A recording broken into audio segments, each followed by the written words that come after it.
জান্নাতের বাগানে। জান্নাতের বাগানে বসলে গলার আওয়াজ ছোট হয় না বড় হয়? তো আপনাদের গলার আওয়াজ ছোট কেন? বিড়ি খায়া কি প্যারালাইট হয়েছে? সম্মানিত উপস্থিতি, তা আমাদের বাঙালি মুসলিমদের একটা আবেগ আছে, যদি জান্নাতেও যায় তো জান্নাতে যাওয়ার পরে এদের আবেগ এত বেশি, তখন বলে যে আচ্ছা দেখি জাহান্নামটা কেমন। এইরকম আবেগ এদের।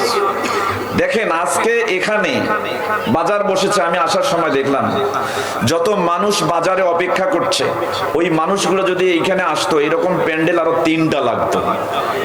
চিন্তা করেন তো, ওই মানুষগুলো যারা বাজার বেচছে, যারা বাজারে ঘুরছে, যারা বাজার কিনছে, আমি দেখলাম কতগুলো টুপিওয়ালা হুজুরও বাজারে ঘুরছে, তাদের সাথে ফিরে একটা করে মেয়ে মানুষও আছে। আপনারা দেখছেন কিনা জানি না, আমি আসার সময় এতটুকু নজরে পড়েছে। বলেন তো, যারা বাজারে ঘুরছে, বাজার কিনছে, বাজার বেচছে, ওরা জানে না কল্যাণ কোথায়? জানে কি জানে না? কল্যাণ কোথায়? ও বাজারে না এই জায়গায়? তাহলে ওরা কারা? ওরা কারা? এটা জানার দরকার আছে না নাই? 1450 বছর আগে আপনার নবী মুহাম্মদুর রাসূলুল্লাহ সাল্লাল্লাহু আলাইহি সাল্লাম ওদের পরিচয় দিয়েছেন। কোথায় পাবেন? আবু দাউদ এবং মিশকাতুল মাসাবি কিতাবুল ইলম, বিদ্যা সংক্রান্ত একটা অধ্যায় পাবেন। আল ফাসলুস সানি, দ্বিতীয় পরিচ্ছেদ, হাদিস নম্বর 242। হাদিস বর্ণনা হয়েছে আবু হুরায়রা রাদিয়াল্লাহু তাআলা আনহু থেকে বর্ণিত, তিনি বলেন রাসূল সাল্লাল্লাহু আলাইহি ওয়াসাল্লাম বলেছেন, মান আশারা আলা আখিহি বিআমরিন ইয়ালামু আন্না আর-রুশদা ফি গায়রিহি ফাকাদ খানা। আল্লাহর নবী সাল্লাল্লাহু আলাইহি ওয়াসাল্লাম বলছেন, কোন ব্যক্তি যদি জানে কল্যাণ এক জায়গায় আছে, কিন্তু সেই জায়গায় মানুষকে যেতে না দিয়ে নিজে অন্য জায়গায় লোকদেরকে আটকে রাখে, রাসূল বলেছেন ফাকাদ খানা, সে যেন ওই এলাকার সমস্ত মানুষের সাথে প্রতারণা করেছে, চিটারি করেছে।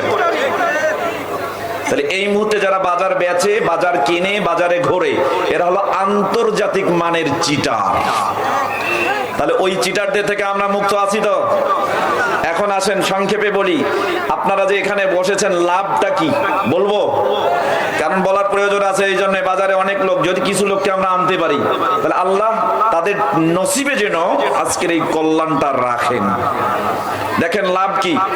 এই প্রসঙ্গে একটা হাদিস বুখারী, মুসলিম এবং মিশকাত, 3টি হাদিসের কিতাবে হাদিসটি আসছে। মিশকাতুল মাসাবি মূল কিতাব, রশিদিয়া প্রেস, 197 নম্বর পৃষ্ঠা, 15 নম্বর লাইন, 9টি শব্দ বাদে কিতাবুদ দাওয়াত, দোয়া সমূহ সংক্রান্ত একটা অধ্যায় পাবেন। বাবু জিকরিল লাজ্জা ওয়া জাল্লা ওয়া তাকারুবিলাই, আল্লাহ সুবহানাহু ওয়া তাআলার জিকির এবং নৈকট্য লাভের প্রচেষ্টা সংক্রান্ত একটা অনুচ্ছেদ পাবেন। আল ফাসলুল আউয়াল, প্রথম পরিচ্ছেদ, হাদিস নম্বর 2267। হাদিস বর্ণনা করেছেন আবু হুরায়রা রাদিয়াল্লাহু তাআলা আনহু, তিনি বলেন قال رسول الله صلى الله عليه وسلم, রাসূল সাল্লাল্লাহু আলাইহি ওয়াসাল্লাম বলেন, ইন্না লিল্লাহি মালাইকাতান সাইয়ারাতান ফুদলান, আল্লাহ সুবহানাহু ওয়া তাআলার একদল অতিরিক্ত পর্যটক বাহিনী ফেরেশতা রয়েছে। আল্লাহ সুবহানাহু ওয়া তাআলার একদল অতিরিক্ত পর্যটক বাহিনী ফেরেশতা রয়েছে। এদের কাজ কি? রাসূল সাল্লাল্লাহু আলাইহি ওয়াসাল্লাম বলছেন, ইয়াবতাগুনা মাজালিসায যিকর, তারা পৃথিবীতে এরকম কোথায় জিকিরের বৈঠক বসেছে, এই বৈঠকগুলো খুঁজে খুঁজে বেড়ায়। সুবহানাল্লাহ বলবেন না? আপনাদেরকে কে খুঁজতেছে? কে খুঁজতেছে? ফেরেশতারা খুঁজতেছে। রাসূল সাল্লাল্লাহু আলাইহি ওয়াসাল্লাম বলছেন, ফাইজা ওয়াজাদু মাজলিসান ফিহি যিকরুন, যখন ফেরেশতারা খুঁজতে খুঁজতে এরকম কোন জিকিরের বৈঠক খুঁজে পায় যেখানে আল্লাহর জিকির চলে, ক্বাদু মাআহুম, তখন ফেরেশতারা ওই জিকিররত লোকগুলোর সাথে তারাও বসে যান। তাহলে আপনাদের সাথে কারা বসেছেন? ফেরেশতারা। শুধু তাই নয়, রাসূল সাল্লাল্লাহু আলাইহি সাল্লাম বলেন, ওয়া হাফফা বা'দুহুম বা'জা বিআজনিহাতিহিম হাত্তা ইয়ামলাউ মা বাইনাহুম ওয়া বাইনাস সামাঈদ দুনিয়া। শুধু তাই নয়, ফেরেশতাগুলো তাদের পাখাগুলো দিয়ে দুনিয়ার জমিন থেকে দুনিয়ার আসমান পর্যন্ত মাহফিলের প্যান্ডেলের ভিতরে জিকিররত লোকগুলোকে এভাবে আবৃত করে রাখেন। একটা সময় বৈঠক শেষ হয়ে যাবে, মাহফিল শেষ হয়ে যাবে, জিকিরের বৈঠক শেষ হয়ে যাবে, আপনারা যে যার বাড়িতে চলে যাবেন। রাসূল সাল্লাল্লাহু আলাইহি সাল্লাম বলেন, ফাইজা তাফাররাকু ওয়ারাজু ওয়াসাইদু ইলাস সামা, যখন মাহফিল ভেঙে যাবে, লোকেরা বিচ্ছিন্ন হয়ে যাবে, যে যার বাড়িতে চলে যাবে, তখন ফেরেশতারাও আর থাকবে না, তারা তাদের দপ্তর গুটিয়ে উপরের দিকে উঠতে থাকবে। আচ্ছা বলেন তো, ফেরেশতারা যখন এখান থেকে উঠে যাবে, এটা আল্লাহ জানেন কি জানেন না? জানেন। তারপরেও রাসূল সাল্লাল্লাহু আলাইহি ওয়াসাল্লাম বলেন, ফায়াসালুহুমুল্লাহু ওয়া হুয়া আ'লামু মিন আইনা জাইতুম, আল্লাহ সব থেকে বেশি জানেন ফেরেশতারা কোথা থেকে আসলো। তারপরে জিজ্ঞাসা করবে, আচ্ছা তোমরা কোথা থেকে আসলে? তখন ফেরেশতারা জবাব দিবে জিনা মিন ইনদি ইবাদিকা ফিল আরদ, প্রতিপালক আমরা দুনিয়াতে আপনার এমন কতগুলো বান্দার কাছ থেকে আসলাম যারা মাটিতে বসে ইউসাব্বিহুনাকা ইউকাব্বিরুনাকা ইউহাল্লিলুনাকা ইউমাজ্জিদুনাকা ইউহাম্মিদুনাকা ওয়া ইয়াসালুনাকা, প্রতিপালক আমরা মাটিতে বসে আপনার এমন কতগুলো বান্দার কাছ থেকে আসলাম যারা মাটিতে বসে তোমার সুবহানাল্লাহ বলছে, আলহামদুলিল্লাহ বলছে, লা ইলাহা ইল্লাল্লাহ বলছে, আল্লাহু আকবার বলছে, তোমার প্রশংসা করছে, তোমার মর্যাদা বর্ণনা করছে এবং বসে বসে তোমার কাছে প্রার্থনা করছে। কি চান? কি চান? আজকে এখানে বসছেন কি চান বলেন? কি চান? সব চাওয়া আজকে পূর্ণ হয়ে যাবে। রাসূল সাল্লাল্লাহু আলাইহি ওয়াসাল্লাম বললেন, তখন ফেরেশতারা বলবে ইয়াসালুনাকা জান্নাতাকা, প্রতিপালক ওরা ওখানে বসে আপনার জান্নাতটা চায়। তখন আল্লাহ বলবেন হাল রাআউ জান্নাতি, ওরা যে আমার জান্নাত চায় ওরা কি আমার জান্নাত দেখেছে? তখন ফেরেশতারা বলবে লা আই রব্বি, প্রতিপালক তারা আপনার জান্নাত দেখে নেই। তখন আল্লাহ বলবেন ফাকাইফা লাউ রাআউ জান্নাতি, কেমন হতো বলো তো যদি ওরা আমার জান্নাতটা দেখতো? তখন ফেরেশতারা বলবে ইস্তাজিরুনাকা, প্রতিপালক ওরা আপনার জান্নাত দেখতে চায় না, ওরা আপনার কাছে আশ্রয় প্রার্থনা করেছে। তখন আল্লাহ বলবেন মিম্মান ইস্তাজিরুনি, কোন জিনিস থেকে আশ্রয় চায়, কোন জিনিস থেকে বাঁচতে চায়? তখন ফেরেশতারা বলবেন মিন নারিকা, আপনার জাহান্নাম থেকে আশ্রয় চায়, জাহান্নাম থেকে বাঁচতে চায়। তখন আল্লাহ বলবেন হাল রাআউ নারি, ওরা যে আমার জাহান্নাম থেকে বাঁচতে চায় ওরা কি আমার জাহান্নাম দেখেছে? তখন ফেরেশতারা বলবে লা আই রব্বি, প্রতিপালক তারা আপনার জাহান্নাম দেখে নেই। তখন আল্লাহ বলবেন ফাকাইফা লাউ রাআউ নারি, আচ্ছা কেমন হতো বলো তো যদি ওরা আমার জাহান্নামটা দেখতো? তখন ফেরেশতারা বলবে ইস্তাগফিরুনাকা, প্রতিপালক ওরা আপনার জাহান্নাম দেখতে চায় না, আপনার কাছে ক্ষমা প্রার্থনা করেছে, ক্ষমা চেয়েছে। তখন আল্লাহ বলবেন এই কথা, এই কথা বলছো? কদ গফরতু লাহুম ওয়া আতাইতুহুম মা সালু, তোমরা আমার কাছে আসার আগেই মাহফিলের প্যান্ডেলের ভিতরে জিকিররত লোকগুলোকে আমি আল্লাহ ক্ষমা করে দিয়েছি। ওয়া আতাইতুহুম মা সালু, এবং ওরা ওখানে বসে আমার কাছে যা যা চেয়েছে আমি আল্লাহ তাদের সব চাওয়াগুলোকে পূর্ণ করে দিলাম। ওয়া আজারতুহুম মিম্মাস্তাজারু, এবং ওরা ওখানে বসে যে জাহান্নাম থেকে বাঁচতে চেয়েছে আমি আল্লাহ ওদের ওই জাহান্নাম থেকে বাঁচিয়ে দিলাম। তখন ওদের মধ্য থেকে একজন ফেরেশতা বলবে রব্বি ফীহিম ফুলানুন আবুদুন খুত্তাউন, প্রতিপালক ওখানে কিছু লোক আছে পক্ষপাত দুষ্ট, ওখানে কিছু লোক আছে পাপী দোষী। ওরা কি করেছে? ওরা এখানে বসতে আসেনি, দেখতে এসেছে, ওরা ঘুরতে এসেছে, ওরা কিনতে এসেছে, ওরা বেচতে এসেছে। ফাইন্নামা মাররা ফাজালাসা মাহুম, হঠাৎ রাস্তা দিয়ে পায়চারি করছিল আর দেখছিল মাহফিলের প্যান্ডেলের ভিতরে কিছু লোক বসে গেছে, তো ভাবলো লোকেরা বসছে আমিও একটু বসি। প্রতিপালক ওদের দেখতে এসে বসে গেল, ঘুরতে এসে বসে গেল, কিনতে এসে বসে গেল, বেচতে এসে বসে গেল, আপনি কি ওকেও ক্ষমা করে দিলেন? তখন আল্লাহ বলবেন ওয়ালাহু গফারতু, ও যে দেখতে এসে বসে গেছে, ঘুরতে এসে বসে গেছে, কিনতে এসে বসে গেছে, আমি আল্লাহ ওকেও ক্ষমা করে দিলাম। পরের বাক্য আল্লাহ সুবহানাহু ওয়া তাআলা হুমুল কওমু লা ইয়াশকা বিহিম জালিসুহুম, এটা এমন একটা সম্প্রদায়ের বৈঠক, এটা এমন একটা জনগোষ্ঠীর বৈঠক, এর বসার সাথী যদি পক্ষপাত দুষ্ট হয়, পাপী হয়, দোষী হয়, তাকে নিরাশ করা হয় না, তাকে মাফ করে দেওয়া হয়। বলেন তো এবার লাভ হয়েছে না লস হয়েছে? লাভ হয়েছে, কিন্তু লাভটা কি এই এলাকার লোক বুঝছে? বুঝে নাই। এই জন্য আমি মাঝে মাঝে বলি থাকার নিয়ামত বুঝতে হয়, থাকার নিয়ামত বুঝে নেই। যে আজকে একটা এত বড় প্রোগ্রাম হয়েছে, এইটা যে হলো, এটার যে আয়োজন হয়ে গেছে, এটা যে কত বড় নিয়ামত এই এলাকার জন্য, এই নিয়ামত যদি এলাকার মানুষ না বুঝে তাহলে ওই এলাকার মানুষের তাকদিরে কপালে কি বলেন এর কল্যাণ আসবে? আসবে না। যেন থাকার নিয়ামত বুঝতে হয়। আমরা থাকার নিয়ামত বুঝি না। থাকার নিয়ামত তখনই বুঝি যখন জিনিসটা আর থাকে না। বাপ আছে নিয়ামত বুঝি না, মা আছে নিয়ামত বুঝি না, ভাই আছে নিয়ামত বুঝি না, বোন আছে নিয়ামত বুঝি না। যখন বাপ মারা যায় তখন বুঝি এটা নিয়ামত ছিল, যখন মা মারা যায় তখন বুঝি নিয়ামত ছিল, ভাই মারা যায় তখন বুঝি ভাই নিয়ামত ছিল, বোন মারা যায় তখন বুঝি বোন নিয়ামত ছিল, তার আগে নিয়ামত বুঝি না। অথচ আপনার নবী মুহাম্মদুর রাসূলুল্লাহ সাল্লাল্লাহু আলাইহি ওয়াসাল্লাম থাকা অবস্থায় নিয়ামত বুঝতে বলেছেন এবং এটার জন্য আল্লাহর প্রশংসা করতে বলেছেন। আমরা কিন্তু বুঝি না। একটু বাস্তব নমুনা আপনার সামনে পেশ করি। আল্লাহ আপনাকে একটা মুখ দিয়েছেন খাওয়ার জন্য, কত দামি জিনিস আপনি মুখ দিয়ে খান আপনি চিন্তা করতে পারবেন না।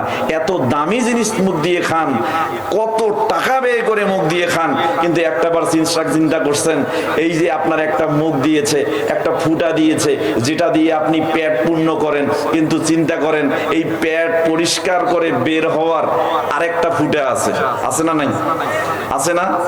এই যে বের হওয়ার রাস্তাটা আছে, এই রাস্তা যদি না থাকতো তাহলে এত দামি খাবার আপনার সামনে দেওয়া আছে, এই খাবারের কোনো মূল্য আছে?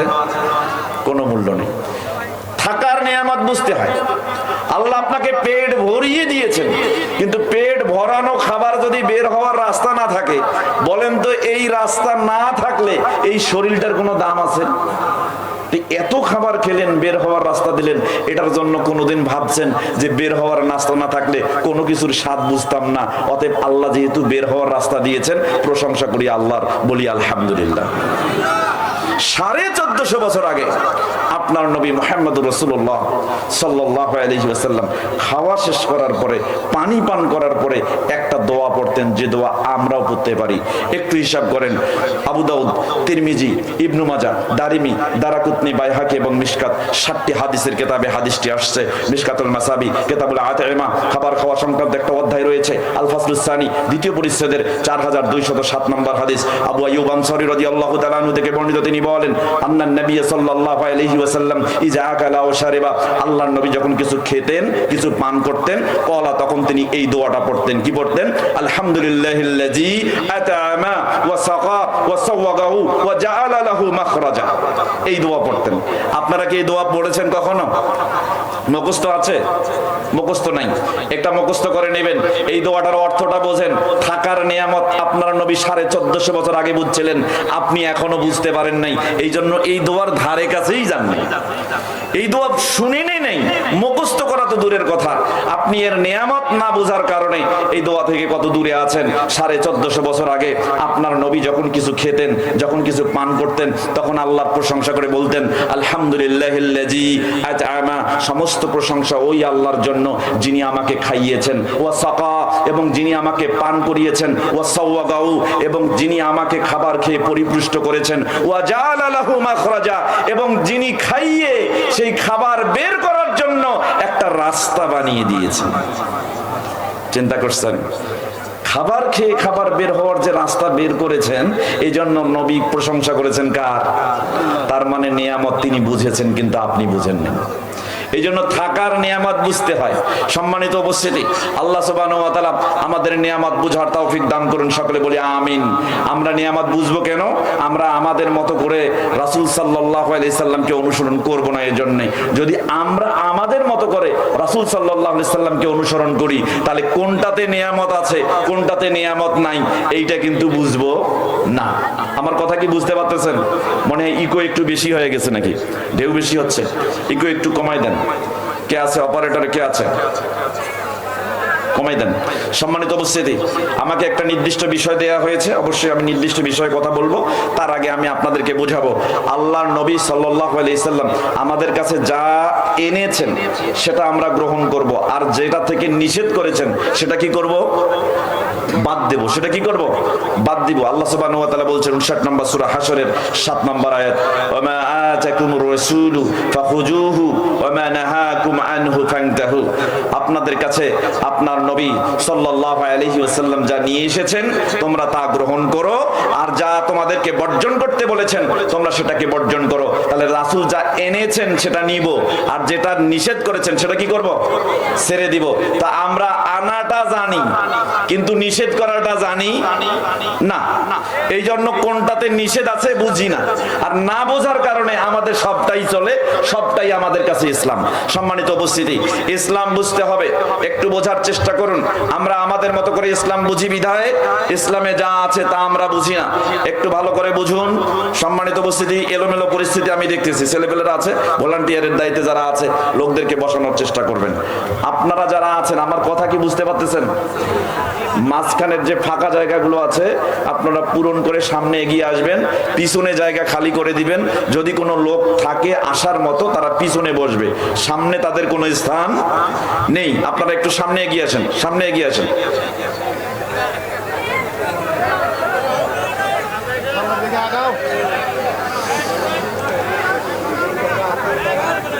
সম্মানিত উপস্থিতি, একটু ভালো করে বোঝেন, আমাদের মধ্যে যারা জিকরের বৈঠকে এসেছি, মাঝখান থেকে কোনো ব্যক্তি যদি উঠে চলে যায় তাহলে বুঝবেন জিন শয়তান ওরকে আসর করেছে, যার কারণে সে উঠে চলে যাচ্ছে একা একা। আর যদি দেখেন কোনো ব্যক্তি অন্য কোনো ব্যক্তিকে ডেকে নিয়ে যায় তাহলে বুঝবেন মানুষ শয়তানে ওকে আসর করেছে, কারণ শয়তান জিনেও আছে মানুষেও আছে। আল্লাহ বলেছেন মিনাল জিন্নাতি ওয়ান নাস, জিন এবং মানুষে শয়তান রয়েছে।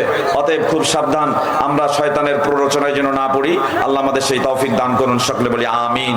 সম্মানিত উপস্থিতি, একটু ভালো করে লক্ষ্য করুন। কই ইকো কমাতে বললাম, কমাচ্ছেন না কেন? অপারেটর কে? একটু বুঝুন, আমরা যে ইসলাম বুঝি না, কিছু জিনিস আপনাদেরকে আমি বুঝাই। দেখেন, সহিহ জামিউস সাগীর নামে একটা হাদিসের কিতাব আছে, বাবুল মানাহি, নিষেধাজ্ঞা সংক্রান্ত একটা অধ্যায় রয়েছে। এই অধ্যায়ের 6813, 6815, 6819 তিনটা হাদিস আমি আপনাদেরকে শোনাই। ইসলাম যে কোনো বিষয় ছাড়ে নাই। একটা মানুষের জীবন আদর্শ মুহাম্মদুর রাসূলুল্লাহ সাল্লাল্লাহু আলাইহি সাল্লামের জীবন ধারণ করলে সে যে জান্নাতের পথে থেকে সরাসরি জান্নাতে চলে যাবে, এর নিশ্চয়তায় ইসলাম যা এনেছে, যা নিষেধ করেছে, এগুলো যদি আমরা মেনে চলি 100% ইত্তেবা হবে মুহাম্মদুর রাসূলুল্লাহ সাল্লাল্লাহু আলাইহি ওয়াসাল্লামের। কিন্তু আমরা বুঝতে পারি নাই। একটু ভালো করে বোঝেন। প্রথম হাদিস আলী ইবনে আবি তালিব রাদিয়াল্লাহু তাআলা আনহু থেকে বর্ণিত, তিনি বলেন রাসূল সাল্লাল্লাহু আলাইহি সাল্লাম 1450 বছর আগে একটা কাজ করতে নিষেধ করেছেন। তিনি বলছেন, নাহান নবী সাল্লাল্লাহু আলাইহি ওয়াসাল্লাম আনা আন তুকাল্লামান নিসাউ ইল্লা বিইজনি আজওয়াজিহিন্না আই ফি বুয়ুতিহিন্না। আল্লাহর নবী 1450 বছর আগে আপনার ব্যাপারে সতর্কতা অবলম্বন করতে বলেছেন, নিষেধ করেছেন যে কাজটিতে। আজকে 1450 বছর পরেও আমরা সেই কাজটি বুঝিনি। আপনি আজকে এখানে এসেছেন, আপনার স্ত্রী বাড়িতে রয়েছে। যে ছেলেটা এই মাজলিসে এসেছে তার স্ত্রী বাড়িতে রয়েছে, যে পুরুষটা এখানে আছে তার স্ত্রী বাড়িতে রয়েছে। 1450 বছর আগে আল্লাহর নবী, আপনার নবী মুহাম্মদুর রাসূলুল্লাহ সাল্লাল্লাহু আলাইহি ওয়াসাল্লাম বলেছেন, তোমাদের মধ্যে কোনো ব্যক্তি যদি বাড়ি ছাড়ে, বাড়ি থেকে বাইরে চলে যায়, তাহলে তার স্ত্রী বাড়িতে যখন অবস্থান করবে, সেই অবস্থানকালীন সময়ে পাশের বাড়ির একজন মহিলাকে ডেকে নিজের বাড়িতে বসে তার স্বামীর অনুমতি ব্যতীত দুই মহিলা একসঙ্গে কথা বলতে পারবে না। একটু ভালো করে বোঝেন। 1450 বছর আগে আপনার নবী বলছেন, তুমি যখন বাড়িতে থাকবে না, তোমার বাড়িতে তোমার স্ত্রী পাশের বাড়ির মহিলাকে ডেকে তোমার নিজের বাড়িতে তোমার অনুমতি ব্যতীত কোনো কথা বলতে পারবে না। অথচ চিন্তা করেন, যেখানে একজন নারী আরেকজন নারীর সাথে, পাশের বাড়ির নারী আপনার বাড়ির নারীর সাথে একসঙ্গে বসে আপনার অনুমতি ব্যতীত কথা বলতে পারবে না, সেখানে সমাজে ঘুরে দেখেন নারী তো নারীর সাথে নেই। নারী আজকে চলে আছে আপনার চাচাতো ভাই দেবরের সাথে গল্প গুজবে মত্ত হয়ে আছে, আপনি এখনো জানেন না, এখনো জানেন না। চিন্তা করেন। অথচ 1450 বছর আগে আপনার নবী মুহাম্মদুর রাসূলুল্লাহ সাল্লাল্লাহু আলাইহি ওয়াসাল্লাম এই নির্দেশনা দিয়েছেন। দেখেন তো পরের হাদিসটা বোঝেন নাকি? আব্দুল্লাহ ইবনে মুগাফফাল রাদিয়াল্লাহু তাআলা আনহু থেকে বর্ণিত, তিনি বলেন রাসূল সাল্লাল্লাহু আলাইহি ওয়াসাল্লাম বলেছেন, নাহান নবী সাল্লাল্লাহু আলাইহি ওয়াসাল্লাম আন ইয়াবুল রাজুলু ফি মুস্তাহাম্মিহি। নবী সাল্লাল্লাহু আলাইহি ওয়াসাল্লাম বলেছেন, তোমাদের মধ্যে যখন কোনো ব্যক্তি গোসল করে, গোসলখানার মধ্যে গোসল করে, পুকুরের ঘাটে গোসল করে, নদীর ঘাটে গোসল করে, টিউবওয়েলের পারে গোসল করে, যখন গোসল করে গায়ে পানি দেয়, প্রসাবের চাপ লাগে, লাগে কি লাগে না বলেন? আল্লাহর নবী 1450 বছর আগে বলেছেন, যখন তোমাদের মধ্যে কোনো ব্যক্তি কোনো জায়গায় দাঁড়িয়ে, কোনো জায়গায় বসে, পুকুরে নেমে, নদীতে নেমে গোসল করে, তখন যেন গোসলের স্থানে সে প্রসাব না করে। বলেন তো 1450 বছর আগে আপনার নবী নিষেধ করেছেন, আপনি এই নিষেধ এখনো জানেন কিনা? জানেন না। এই জন্য গোসল করি, গায়ে পানি দিই, প্রসাব লাগে, ওখানেই প্রসাব ছেড়ে দিই। পুকুরে নেমেছি, প্রসাবের চাপ লেগেছে, পুকুরে গোসল করা অবস্থায় প্রসাব ছেড়ে দিলাম। নদীতে নেমেছি, নদীর পানি গায়ে লেগেছে, বাস প্রসাবের চাপ লেগেছে, ওখানেই প্রসাব ছেড়ে দিলাম। 1450 বছর আগে আপনার নবীজি নিষেধ করলেন, বুঝাতে পারেনি। মিশকাতুল মাসাবির কিতাবুত তাহারাত, পবিত্রতা সংক্রান্ত অধ্যায় 353 নম্বর হাদিস। আল্লাহর নবী সাল্লাল্লাহু আলাইহি ওয়াসাল্লাম বলেছেন, এটা কেন? ফা ইন্না আম্মাতাল ওয়াসওয়াস মিন তুমি যদি গোসলখানায় প্রসাব করো গোসলরত অবস্থায়, তাহলে সলাতে যখন তুমি দাঁড়াবে শয়তান গিয়ে তোমাকে বলবে তুমি যে গোসলখানায় গোসল করার সময় প্রসাব করেছো তোমার পবিত্রতা এখনো দূর হয়নি, এখনো অপবিত্রতা দূর হয়নি, তোমার গায়ে নাপাক লেগে আছে। তার মানে সলাতে আপনি কিসের দোয়া পড়বেন এখন ওই চিন্তায় বিভোর। চিন্তা করেন 1450 বছর আগে আপনার নবী এমনি নিষেধ করেন নাই। সম্মানিত উপস্থিতি, এর পরের হাদিস 6819 নম্বর হাদিস, জাবির রাদিয়াল্লাহু তাআলা আনহু থেকে বর্ণিত, তিনি বলেন নাহান নবী সাল্লাল্লাহু আলাইহি ওয়াসাল্লাম আন ইয়াতাওয়াত আস-সাইফ মাসলুলান।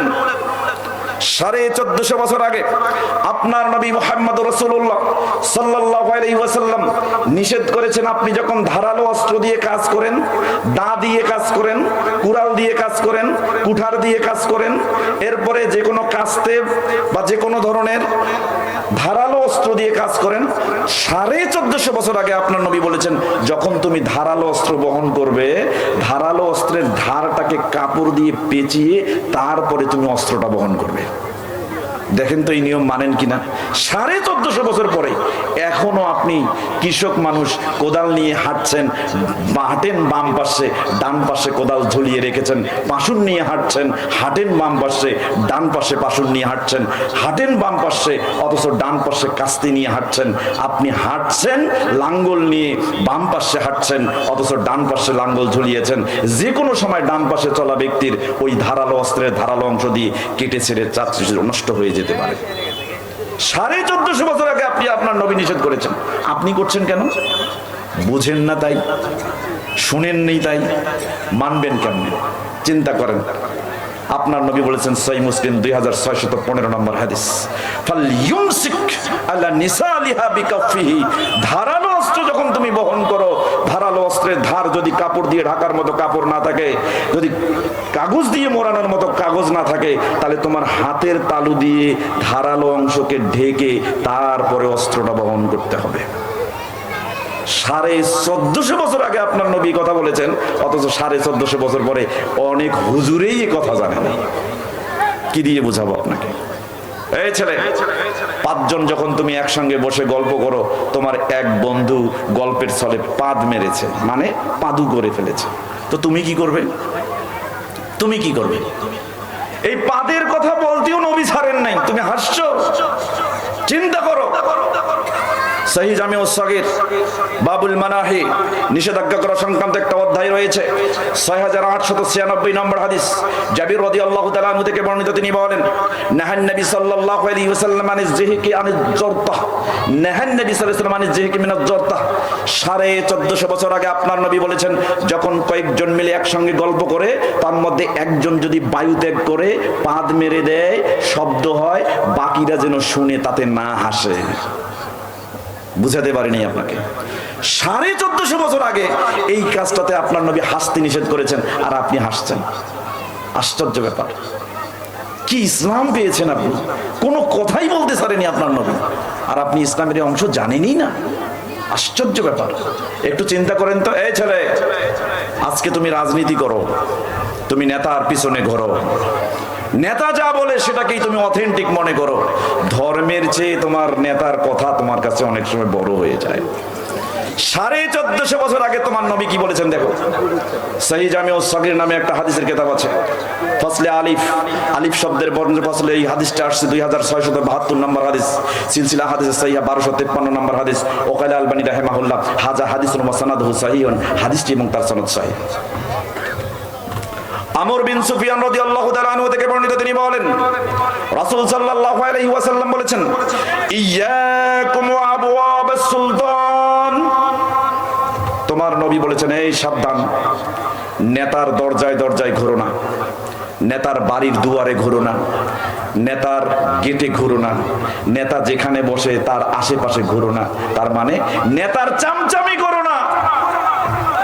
1450 বছর আগে তোমার নবী নেতার চামচামি করতে নিষেধ করেছেন। কেন? ফাইন্নাহু কদ আসবাহা সুকবান হুবুতান। যদি আজকে চামচামি করো, আজকে নেতার পিছনে পিছনে ঘোরো, নেতার দুয়ারে দুয়ারে ঘোরো, কাল কিয়ামতের দিনে এই চামচামি করাটা হবে তোমার জন্য লাঞ্ছনার কারণ। চিন্তা করো। আরে নেতাকে নেতৃত্ব দেওয়া হয়েছে তোমার সেবা করার জন্য, তুমি তার দুয়ারে কেন? নেতা যত বড় হোক তোমার তোমার দরজায় গিয়ে তোমার কি সমস্যা সেটা সমাধান সে করবে। এই জন্য তাকে নেতৃত্ব দেওয়া হয়েছে। কিন্তু বিষয় উল্টে গেছে, বিষয় উল্টে গেছে, ইসলাম উল্টে গেছে। যেভাবে সোজা ইসলাম চলার কথা সেভাবে চলে না, ইসলামকে উল্টে দেওয়া হয়েছে।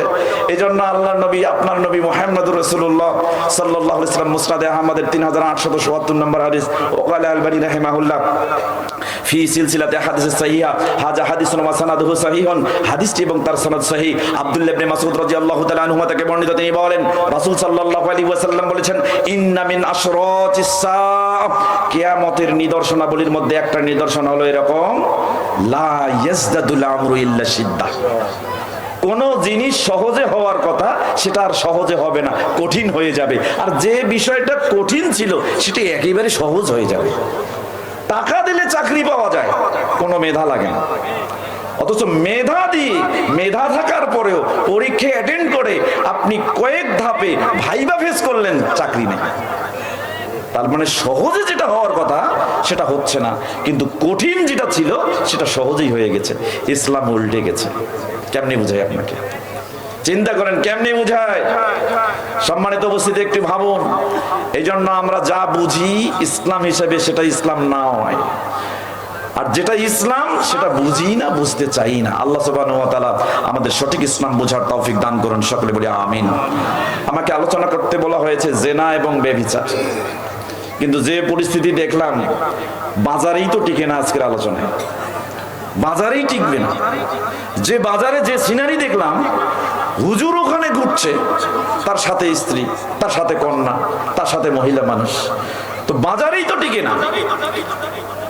গত এক বছরে এত নারী পুরুষ একসঙ্গে এক এলাকায় এতবার মিলিত হয়েছে আমার জানা নেই, তবে আজকে মিলিত হয়েছে।